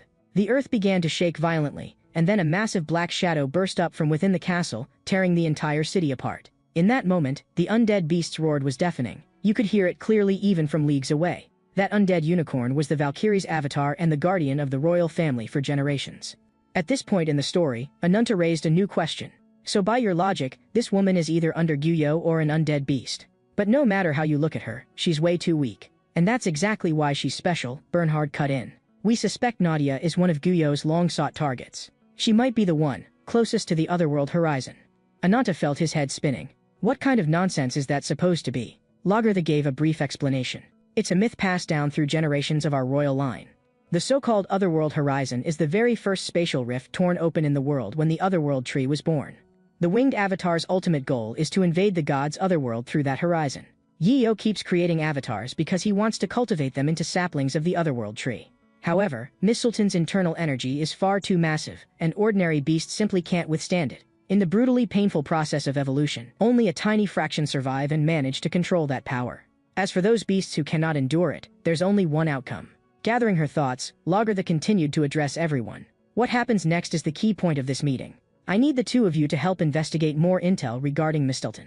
Our target of investigation is the unicorn avatar who, more than 20 years ago, fell from Valkyrie to undead beast. Night fell. Whitefoot and Nadia were chatting quietly, and soon Ananta's strange behavior caught their attention. Whitefoot explained to Nadia, though Ananta can gain the powers of undead beasts by devouring them, if he goes too long without feeding he gradually loses his reason and becomes a monster. Fortunately, Blackfoot is here at crucial moments. Whenever Ananta is about to lose control, Blackfoot uses her charm ability to suppress him. But that's ultimately just treating the symptoms, not the cause. Whitefoot nodded, then brought up a deal to Nadia. As long as you're willing to help Ananta get through this, I'll use my family's strength to protect you. After all, you are also one of Guyo's targets and will be hunted sooner or later. To Whitefoot's surprise, Nadia refused on the spot. I have to figure out the past buried in my memories. So even without any deal, I'll still do everything I can to help Ananta. Whitefoot had no choice but to lay all the intel on the table. Lagertha has already begun planning to reclaim the ancient capital of the kingdom. That cursed land is called Farsa. Its current ruler is the very Valkyrie she mentioned who has fallen into an undead beast, one of the 6 great avatars, the unicorn avatar. He is very likely hiding clues crucial to Mistleton. Before she could finish, Ananta got up and cut into their conversation. Shut it, you shady info peddler. You say, investigation, but your goal is just to have me take out that unicorn, isn't it? Like I wouldn't figure that out? Hurry up and take me to the next hunting ground. Don't be hasty. Whitefoot forced a smile. We haven't even reached the point where the main force moves out yet. 3 mornings later, Lagertha gathered 100 warriors into an expedition force. It included 3rd Squad Captain All and 4th Squad Captain Lupa. The 2 of them would each lead a team as vanguards headed to the ancient capital in the land of Farsa. Their mission as the advance party was to establish a forward base on the front line. The ultimate goal of this operation was not only that unicorn, but to completely reclaim their lost homeland. At Lagertha's cry of "Depart," the morale of both units soared to its peak. For the sake of battle, Blackfoot released her charm hold on Ananta. In an extremely sultry tone, she asked in his ear, "Well, feeling excited?" "More than excited, this hunger is driving me insane. In my current state, I could eat 3 beasts the size of Nadia." Whitefoot pressed the teleport pocket watch, and a giant spatial gate slowly opened. It was their first time returning to their homeland in over 20 years. They meant to reclaim not only their land, but the dignity lost over those decades. The other end is open. Everyone may depart. A little later, on the borders of the land of Farsa, Owl and Lupa were hurrying toward the teleport gate. Strange, why is the fog so thick here? Lupa quickly sensed something strange in the air. No mistake. She immediately signaled to Owl that undead beasts were ahead. Sure enough, below them, an undead beast was looking up at them. Just then, Nadia's figure appeared in everyone's sight. Dozens of thick roots burst from the cliff face, coalescing into a warhorse formed entirely of wooden battle aura. The warhorse charged straight at the undead beast, and the force of the drop was tremendous. It sheared off one of its legs in an instant. This thing's defense is insane. Nadia's blow packed that much power, and it's still standing? The undead beast suddenly felt a wave of pressure bearing down on it. When it looked up, Ananta's figure was already before it. With just one palm strike, Ananta smashed the beast's head to pieces. Everyone was stunned. Owl laughed. Now you must believe I wasn't exaggerating before, right? I didn't expect this mission to be even more fun than I imagined. Pray that big doesn't come along often. For humans, the land of Farsa has been off limits for over 20 years. But for us, this is just the beginning. Soon after, Warrior City's forces arrived one after another in Farsa. Having just devoured a monster, the Black Dragon's curse was triggered once more. Blackfoot had to stay glued to Ananta's side to keep him from going berserk. It's really strange, it should be morning now, but there's not a trace of sunlight in this forest. Nadia shot Ruby a look. Ruby understood, and a torrent of fire instantly swallowed the undead beast. No one knew where such a small lizard got that much power. The war had only just started, and Lupa was already itching for trouble. When she glanced over, she caught Ananta just sitting there. That guy's been sitting here doing nothing ever since we arrived. It really ticks me off. Seeing this, I'll quickly try to calm her. You're being way too obvious with your grudge. Before we left, Lagarthe already told us, Ananta and Nadia will be heading to the southern forest of the ancient capital to establish a forward base. In the past, the unicorn avatar had stationed large numbers of beasts there to ward off intruders. Now that area has become undead beasts' territory. Whitefoot's teleportation can only get us to safe zones free of monsters. It can't drop us directly beyond that front. So the vanguard must clear every obstacle in the southern forest. That task is extremely dangerous. Ananta and Nadia will fight alongside you as allied members. Whatever you think of them, the Queen has recognized them as comrades. So from now on we fight shoulder to shoulder. Lupa's eyes glinted fiercely. How can people of unknown origin be called comrades? Calling him a comrade is an insult to our forebears. Only those who can entrust their lives to each other deserve that word. She said it and did it. The wild avatar was truly wild. She strode up to Ananta and opened with a bombshell. You kill one monster and already need a break? Can't cut it, can you? And this bunny, can't move a step without her at your side, huh? Ananta sighed helplessly. If you've got something to say, get to the point. The Queen seems very interested in your power, but I'm not. When you transform, you're clearly holding back on your strength. That proves you can't fully control it at all. You're basically a time bomb that could go off any moment. Ananta stood and met her gaze. I said, get to the point. Lupo bristled. Still pretending you don't get it? I'm telling you to get out of this unit. If you refuse, I'll tear you to pieces right now. The tension between them shot through the roof. Just as they were about to come to blows, a slender jade hand extended, and pink light drifted like silk. In the next instant, Lupo was teleported into a cave full of bones. Where am I? Blackfoot hurriedly tried to calm Ananta. Take a step back, don't cause trouble. Don't forget why we're here. Ananta turned his head and snapped back. You dare order me around? He hadn't expected that offhand remark to make Blackfoot flip her finger in the opposite direction. If little brother doesn't behave, big sis will have to punish you. Got it, you're the fiercest, whatever you say goes. The next second, Ananta suddenly felt something off and shoved Blackfoot aside with a heavy swing of his arm. Your courage has gotten bigger, huh? Daring to use that much force on big sis. But when Blackfoot saw what was in front of them, it was already too late. A huge gaping maw opened up before Ananta. With a crunch, it swallowed them both whole. Everyone stared, dumbfounded. When did that snake even show up? After gulping them down, the giant snake turned and fled. Owl immediately ordered, 10 of you, with me, after it. They had barely taken a few steps when a strange tremor came from the ground. The thundering of hooves rapidly approached. It was a herd of horse-shaped undead beasts. The dust billowed. There were at least dozens of them. Nadia swung her little cudgel and murmured a bird-like spell. A thick tree branch burst from the ground, skewering several of the beasts charging in front. The others piled in and, in an instant, blocked off any path for pursuit. Without taking down this herd, there was no way to rescue Ananta and Blackfoot. Meanwhile, deep within the forest, the giant snake had already carried the two to a deserted place. This is hilarious. I don't know what this snake is thinking. It really thinks it can digest me with this meager stomach acid? Ananta pressed his palms together and instantly took on his black dragon form. His dragon claws dug deep into the snake's body, shredding it from within. Then, unleashing his full power, he burst out through its flesh. The giant snake let out a scream of agony, then crashed to the ground. Panting, Ananta climbed out of its belly, and still didn't forget to grab his spoils of war. After they rested a while, Lupa slowly opened her eyes. She had no memory at all of what had just happened. Feeling better? Ananta asked calmly. Then he quickly lowered his head, pretending he had seen nothing. Lupa was completely baffled. What did you see? Out with it. Then, as she processed it, her ears stood up and her face flushed bright red. Ananta gestured toward the giant snake's corpse nearby. Seems you don't remember nearly becoming dessert. At that moment, Lupa finally understood. At the most critical moment, it was this man in front of her who had saved her. However, Ananta also admitted, my strength is about spent. For a while, I'll barely be able to move. Lupa hurriedly pressed him on what had happened while she was unconscious. Just then, Ananta again sensed something wrong, and grabbed Lupa by the wrist. In the subtle tension of that moment, just as she opened her mouth to ask, Ananta suddenly clapped a hand over it. Dozens of giant snakes, following their scent, had surrounded them completely. A prickling sense of dread made Ananta uneasy. These giant snakes were not undead beasts, yet they seemed to be searching for them with a clear purpose. Lupa gently pried his hand away and asked if he wanted to go head-on. Ananta shook his head. Right now I can't fully control the curse, especially with Blackfoot not here. If it flares up, I might go berserk. They had only two options. Either transform and force their way out through a bloodbath, or avoid a direct clash and try to get back to camp to regroup with their allies. Ananta left the choice to Lupa. Lupa gave a third answer. Find a chance to break out of the forest and head to the designated destination first, just the two of them. What's more, the number of snakes was still climbing. Even if their allies arrived, they couldn't win and would only draw even worse trouble. Ananta thought it made sense. So what do we do next? Frowning, Lupa hesitated and forced out, there is a way. But you'll have to hug me from behind. No time to explain, hurry up and get on.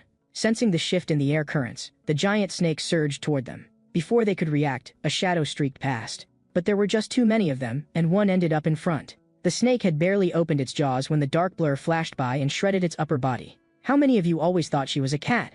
And it turns out, this wild avatar is actually a wolf. The snakes, recovering their wits, gave chase with everything they had, but they couldn't come close to matching Lupa's speed. In no time, the two of them had reached the edge of the forest. There, a mysterious figure blocked their path. Ananta spotted the issue at once. That emblem is one only those under the winged avatar have the right to wear. In other words, this guy in front of us was definitely sent by Guyo. Those giant snakes in the forest must be tied to him as well. The old man spoke, his voice hoarse and icy. No living beings are allowed to pass here. His shadow twisted, and several black snakes slithered out of it and shot toward the two of them. As the shadows reached Ananta's feet, they surged up again from below. The black snakes were far faster than Ananta had expected. This time, he truly couldn't dodge. Lupa understood just how bad it was, and immediately flung Ananta away. Black snakes wrapped tightly around her, biting deep into each of her joints as the venom spread quickly. In the last moment before her vision went black, all she saw was Ananta's rage exploding. Wherever his dragon claws swung, only shattered serpent bodies remained. With her strength spent, Lupa shed her avatar form. Even as she lost consciousness, she didn't forget to mock Ananta. You had the chance to run, why come back? Ananta held her tightly in his arms. From the moment we met, you've always treated me like a weakling, and you even risked your life to protect me. In the distance, the old man laughed impatiently. All right, this ends now. Your struggle is pointless. Soon, I'll send you down to join her. Old bastard, you touched someone you absolutely shouldn't have. I didn't transform into a dragon because I was afraid of hurting bystanders. Since you're so set on dying, then obediently become my father and go to hell. Lupa was already at death's door from the venom. Without the slightest hesitation, Ananta sank his teeth into her. Don't waste your effort. With your skills, you can't save that woman. The venom of my black snakes is a blend of hundreds of toxins. Other than an avatar with regeneration powers, no one can purge it. In under half an hour, she'll surely die. Funny that. I happen to know an avatar with regeneration powers. Now that I know how long she can last, this gets simple. Lupa, lie still. I'm going to skin the snake and bring you home. Don't, Ananta. That serpent avatar is dangerous. Forget about me, just go. Before she could finish, the killing intent around Ananta exploded into something almost tangible. Izan recognized at a glance that Ananta's avatar was a curse clinging to his flesh. This was exactly the man Behiran had mentioned in his report. In that case, I've no reason to hold back. I am the serpent handler avatar under Lord Wing. I'm the one who will kill you here. As soon as he spoke, the serpent behind him lashed out like lightning. One bite was enough to paralyze the entire body. But what happened next was beyond even Izan's expectations. Ananta was on him in an instant, his dragon claws driving straight for the vital point. At the very last instant, the giant snake behind Izan lunged out, taking the lethal blow for its master. A chill ran through Izan's heart. This brat is that fast? Before he could react, Ananta sprang up again from the ground, his dragon claws piercing through Izan's chest. Izan cackled, and countless serpents surged out of the wound, wrapping Ananta's arm tight. The overwhelming force made even Ananta pause in surprise. All the serpent shadows flowed back into one point, forming a massive, crushing body. It was several times larger and heavier than Ananta's black dragon form. Kid, your avatar is indeed powerful. But before the Emperor Serpent avatar, you're just a weakling.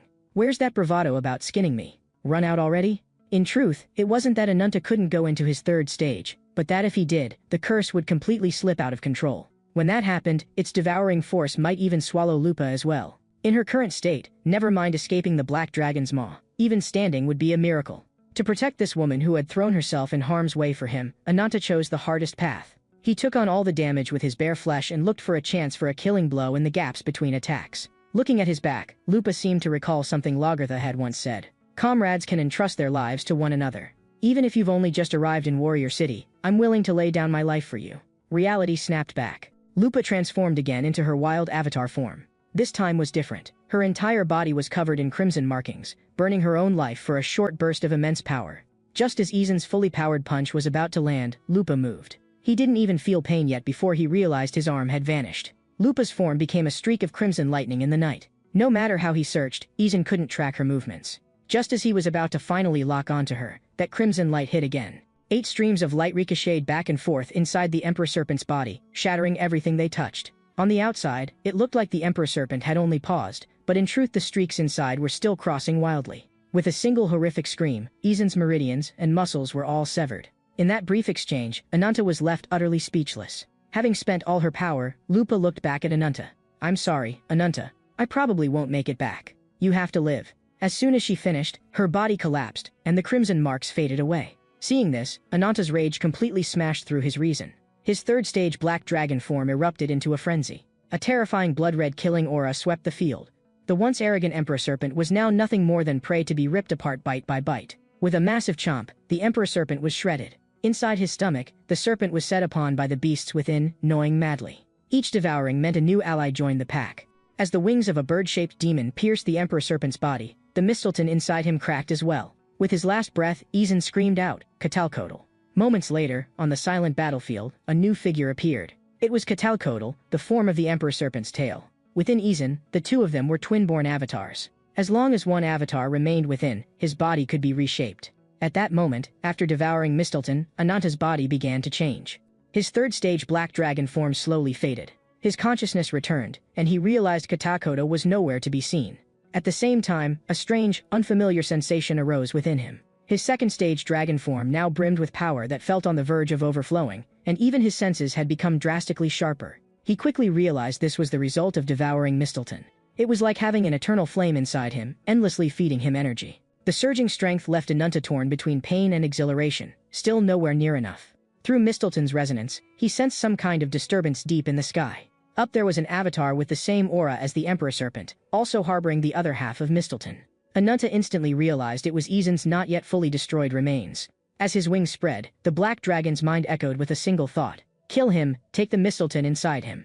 Just as he was about to take off and pursue, his vision caught the unmoving Lupa lying on the ground. Catching that sluggish flying serpent wouldn't be hard. But with every moment wasted, Lupa's life was slipping away. After a brief moment of clarity, Ananta chose to give up the chase. Meanwhile, at the edge of the forest camp, Owl led his squad in wiping out the final group of beasts. As his sword pierced the undead beast's heart, the forest fell into long-lost silence. But Owl still had the nagging feeling something was off. He just couldn't put it into words. Nadia felt the same. Although these undead beasts had stormed into camp, they hadn't dealt any decisive damage or deliberately gone after humans. After a moment's thought, Owl could only think of one possibility. That means we were never their target.